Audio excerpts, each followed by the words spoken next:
George Paton got dragged into the middle of all of this when it hit the fan a couple of weeks ago because George Paton, the GM of the team, was the one who contacted Mark Rodgers, the agent for Russell Wilson, proposing that there be an adjustment to the vesting date of the $37 million in injury guarantees that were due to become and are still due to become full guarantees on March 18th. George Paton addressing reporters yesterday on making that request that Wilson adjust his contract. Here's what Paton had to say.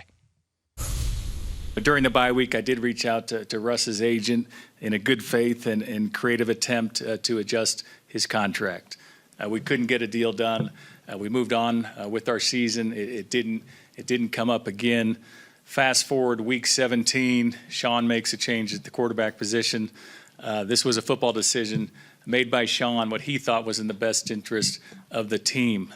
This was completely independent of any conversations I had with the agent. Again, it was a football decision made by Sean. In regards to the negotiations, I'll just keep the specifics private out of respect for really everyone involved. Negotiations are hard. You have difficult conversations, tough conversations, and you can characterize a negotiation really any way you want. And we always try to handle ourselves professionally and in the best interest of the Broncos, and this was no different.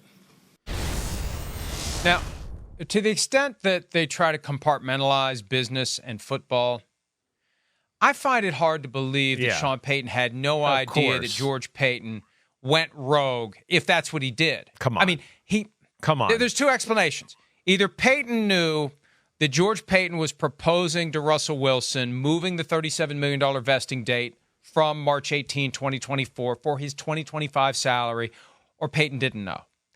And if Payton didn't know, and if Sean Payton didn't know, and George Paton... Get it straight here. Payton with a Y and Payton with no Y. If Payton with a Y didn't know, and Payton with no Y decided to just do it, that's a huge problem. Because if Sean Payton is thrilled with Russell Wilson, there's no reason to mess with the $37 million vesting date of March 18. There's no reason to move it. So it had to be obvious. If Payton George did this without Payton Sean telling him what to do, it had to have been beyond obvious to George Paton that Sean Payton's already at his wit's end with Russell Wilson. So we better start planning accordingly. And we better give ourselves flexibility to move on from this guy after the season. And here's a way to do it. And who knows if George Paton came out and said, if you don't move that date, your client's going to be benched.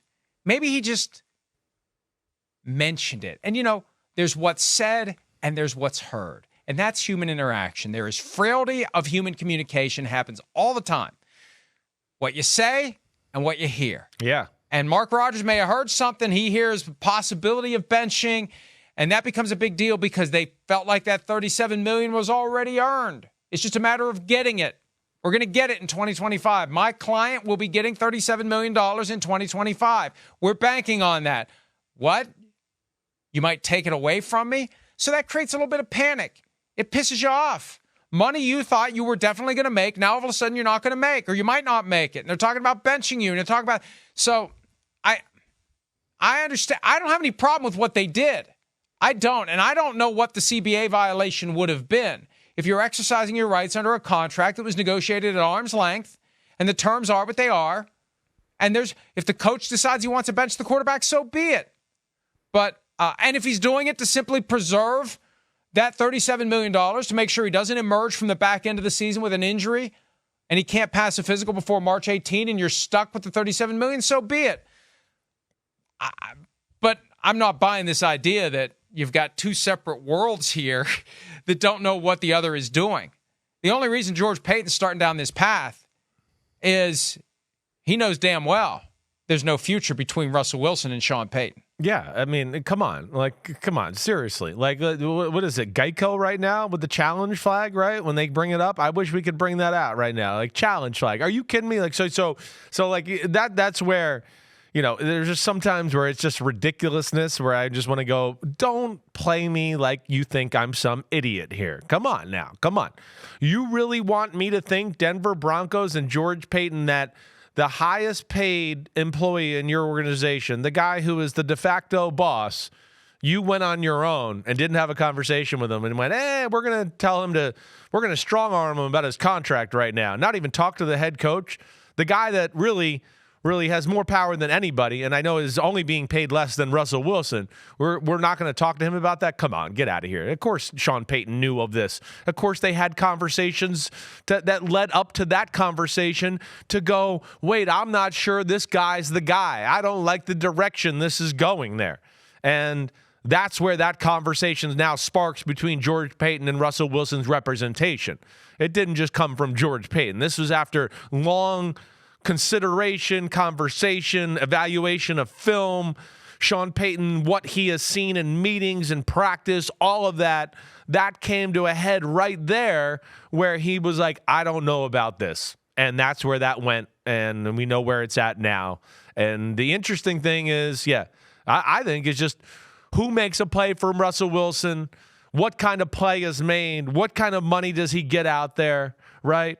Is it a guarantee? I mean, he's a starting quarterback, yes, but what kind of starting quarterback is he viewed at around the NFL? I think those are all going to be very interesting questions and things that will kind of come to fruition here in the offseason.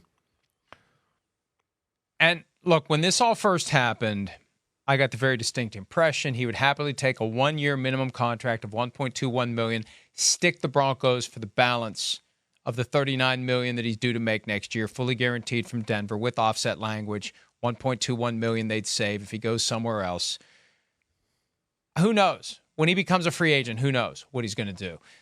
Kirk Cousins said something Monday that made me at least revisit the idea of Russell Wilson going somewhere and being a veteran minimum salary guy. And Cousins said when he was in Washington, it's not just the dollars. A coach told him this. Might have been Kyle Shanahan for all we know. It's not just the dollars. It's what the dollars represent. So you're bringing a guy to be your starting quarterback. We talked about this with Phillip Rivers. When he was getting $25 million, Tom Brady was getting $25 million, Drew Brees was getting $25 million. You got to pay your starting quarterback enough that he can come in and command the respect of the locker room. And if he's getting $1.21 million, do you really have the time to explain to every guy he's actually getting $39 million? We're just not paying it. So by the time we get to next step for Russell Wilson, that willingness to take $1.21 million from his next team on a 1-year deal, that might not fly when it's all said and done. But you know what? At the end of the day, it might be the only way for him to save face because he ain't going to get $39 million.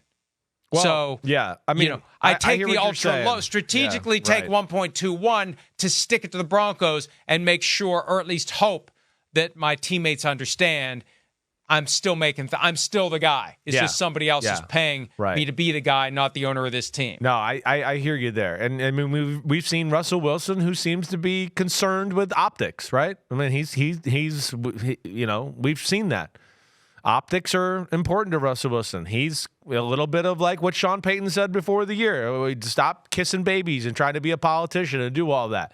That's Russell Wilson's reputation. I'm not saying that. That's his reputation around the NFL, right? So I hear you there. Will he do that?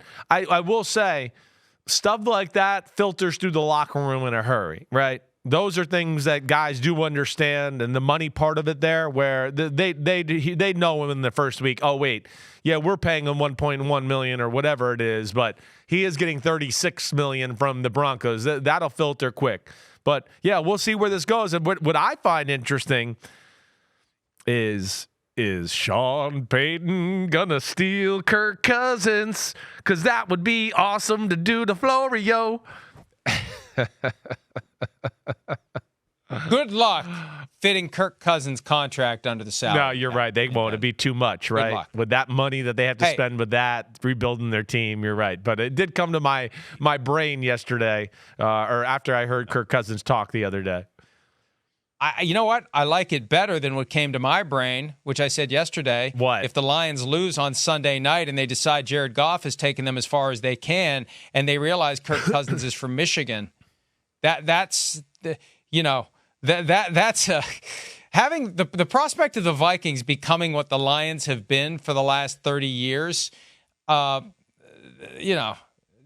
not a pleasant thought currently. Yeah. And if they would swipe Kirk Cousins and Cousins leads them to a Super Bowl win, that would be something. So we'll see how that plays out. We got plenty of time to talk about that in the coming days and weeks. For now, we slam the door on power rankings for 2023. Wow. The final PFT listing of all teams for the season. We'll take a look at them next here on PFT Live. Hi, it's Mike Florio. Thanks for watching PFT on YouTube. Hit subscribe for the latest news and analysis from Pro Football Talk.